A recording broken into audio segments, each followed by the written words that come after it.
Luna परी की जादुई सोने की छड़ी। बहुत समय पहले की बात है। परी लोग की दुनिया में बहुत सारी सुंदर सुंदर परियां एक साथ रहा करती थी और उनके बीच बहुत ही ज्यादा प्यार था। लेकिन वहीं परी लोक में एक लूना नाम की परी भी रहा करती थी, जो उन सभी परियों से बिल्कुल अलग थी, क्योंकि लूना परी के पास उसकी जादुई छड़ी नहीं थी, जिस वजह से वह परी लोक की सभी परियां लूना परी का बहुत ज्यादा मजाक उड़ाया करती थी। लेकिन पूरे परी लोक में लूना परी ही एक ऐसी परी थी जिसके पास जादुई छड़ी न होने के बावजूद भी उसके पास रानी परी की जैसी जादुई शक्तियां थी और वह हमेशा अपनी जादुई शक्तियों से लोगों की मदद किया करती थी। वहीं परी लोक की रानी परी की बेटी मोनिका परी, जो लूना परी से बहुत ज्यादा जला करती थी और वह हमेशा अपने दोस्तों के साथ मिलकर लूना परी का मजाक उड़ाया करती थी, क्योंकि उसे लूना परी की खूबसूरती और उसकी जादुई शक्तियों से बहुत ज्यादा जलन होती थी।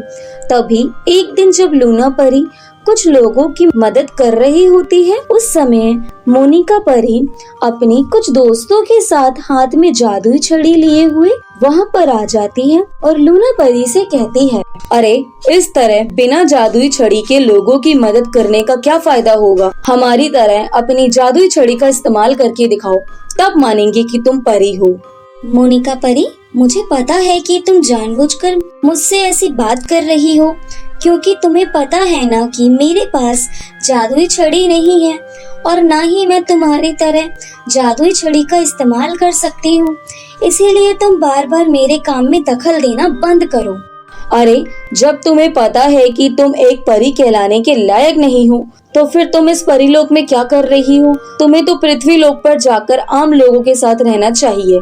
मोनिका परी, मुझे तुम्हारी इन बातों से कोई फर्क नहीं पड़ता है, इसीलिए तुम्हें जो सोचना है तुम सोचो, क्योंकि मैं इस परीलोक का एक हिस्सा हूँ जिसे कोई नहीं बदल सकता, तुम भी नहीं। लूना परी की यह बात सुनकर मोनिका परी को बहुत ज्यादा गुस्सा आ जाता है और वह गुस्से में लूना परी से कहती है, लूना परी, तुम्हें मुझसे इस तरह की बात नहीं करनी चाहिए, क्योंकि मैं इस परीलोक की रानी माँ की बेटी हूँ और तुम मेरे सामने कुछ भी नहीं हो, इसलिए तुम मेरे से कुछ ना ही बोलो तो ज्यादा अच्छा होगा। और हाँ, मेरी एक बात याद रख, मैं तुम्हें जल्दी इस परीलोक से बाहर निकलवा कर रहूंगी। इतना कहकर मोनिका परी अपने दोस्तों के साथ वहाँ से चली जाती है और उस दिन के बाद से मोनिका परी लूना परी को परीलोक से बाहर निकालने का प्लान बनाने लगती है। तभी उसके दिमाग में एक आइडिया आता है और वह चुपके से रानी परी का जादुई ताज चुराकर लूना परी के कमरे में रख देती है और रानी परी को लूना परी के खिलाफ भड़काने लगती है। रानी माँ, मुझे पूरा यकीन है कि आपका जादुई ताज लूना परी ने ही चुराया होगा, क्योंकि वह आपकी तरह इस परीलोक की रानी बनना चाहती है, इसलिए वह आपका जादुई ताज चुराकर आपकी तरह इस सिंहासन पर बैठना चाहती है। मोनिका परी के इतना कहते ही लूना परी वहां आ जाती है और रानी परी से कहती है, रानी माँ, आप तो जानती हैं ना कि मैं ऐसा कभी नहीं कर सकती हूँ, और भला मैं आपका जादुई ताज चुराकर क्या करूँगी? मेरे पास तो पहले से ही मेरी जादुई शक्तियाँ हैं। नहीं रानी माँ, यह बिल्कुल झूठ बोल रही है।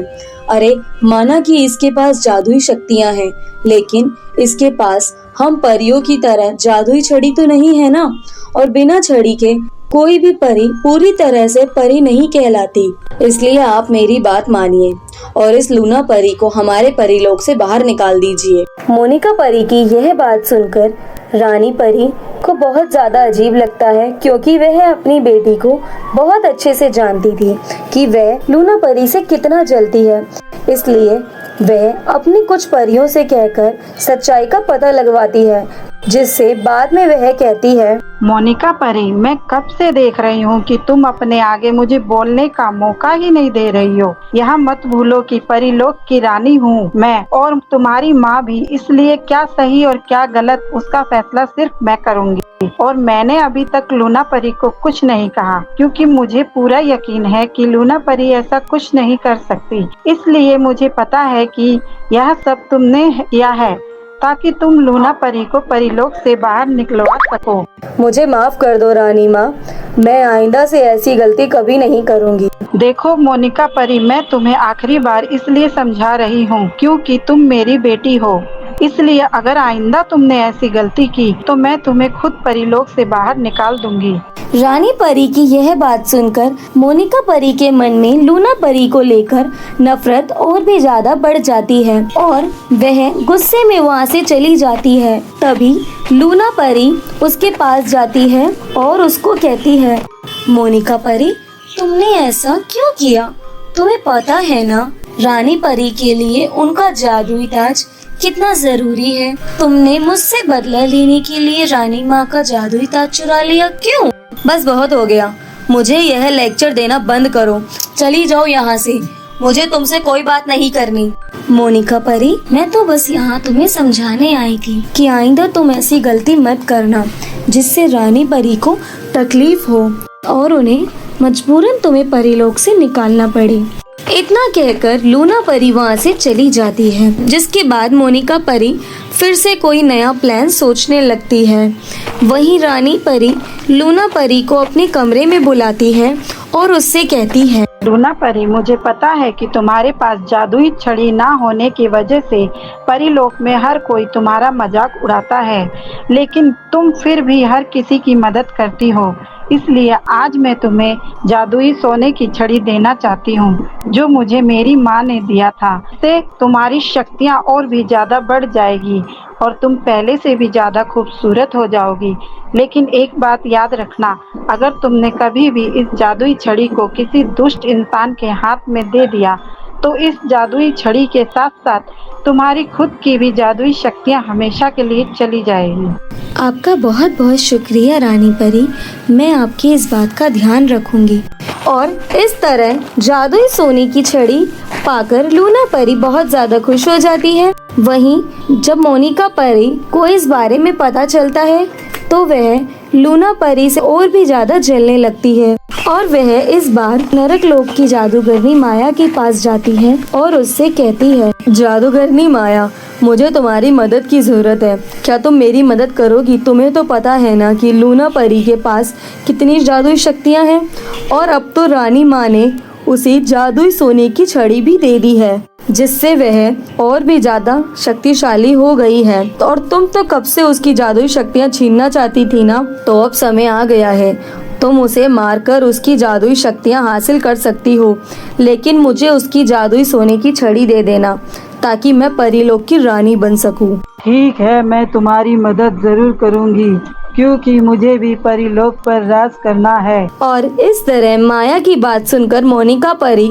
बहुत ज्यादा खुश हो जाती है। तभी रात होते ही माया अपने कुछ साथियों के साथ मिलकर लूना परी को उठाकर अपने नरक लोक की गुफा में ले आती है, लेकिन गुफा में पहुंचते ही लूना परी को होश आ जाता है और वह कहती है, ये मैं कहाँ आ गई? जादूगरनी माया, तुम इसका मतलब तुम मुझे यहाँ लेकर आई हो, पर क्यों? चिंता मत करो लूना परी, इसका जवाब तुम्हें जल्द ही मिल जाएगा जब मैं तुमसे तुम्हारी सारी जादुई शक्तियाँ छीन कर तुम्हें जान से मार दूंगी और तुम्हारी जादुई सोने की छड़ी मोनिका परी को दे दूंगी। अच्छा, तो ये सब मोनिका परी के कहने पर कर रही हो? मुझे तो पहले ही समझ जाना चाहिए था कि यह सब मोनिका परी करवा सकती है। इतना कहकर लूना परी गुस्से में आ जाती है और वह उस दुष्ट जादूगरनी माया पर हमला करने की कोशिश करती है, लेकिन वहाँ पर लूना परी की कोई भी जादुई शक्तियाँ काम नहीं कर रही होती है, जिस वजह से माया जादूगरनी हंसते हुए कहती है, अरे लूना परी, शायद तुम्हें नहीं पता कि इस नरक लोक में किसी भी परी की कोई भी जादुई शक्तियाँ काम नहीं करेगी। माया के इतना कहते ही लूना परी अपनी आंखें बंद करके रानी परी को याद करने लगती है, जिसके बाद रानी परी को पता चलता है कि लूना परी किसी मुसीबत में है।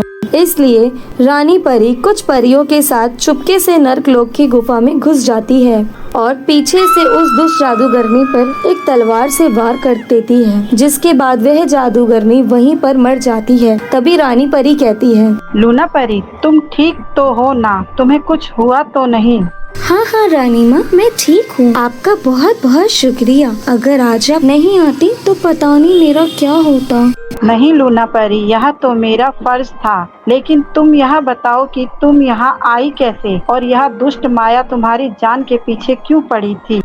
रानी परी की यह बात सुनकर लूना परी उन्हें सारी सच्चाई बता देती है, जिसके बाद रानी परी को मोनिका परी पर बहुत ज्यादा गुस्सा आता है और वह परीलोक जाकर मोनिका परी को परीलोक से बाहर निकाल देती है, जिसके बाद मोनिका परी को अपने किए की सजा मिल जाती है। वह पृथ्वी लोक पर जाकर एक आम लोगों की तरह अपनी जिंदगी बिताने लगती है और वहीं लूना परी पूरे परीलोक की चहेती बन जाती है और रानी परी उसे अपनी बेटी की तरह मानने लगती है।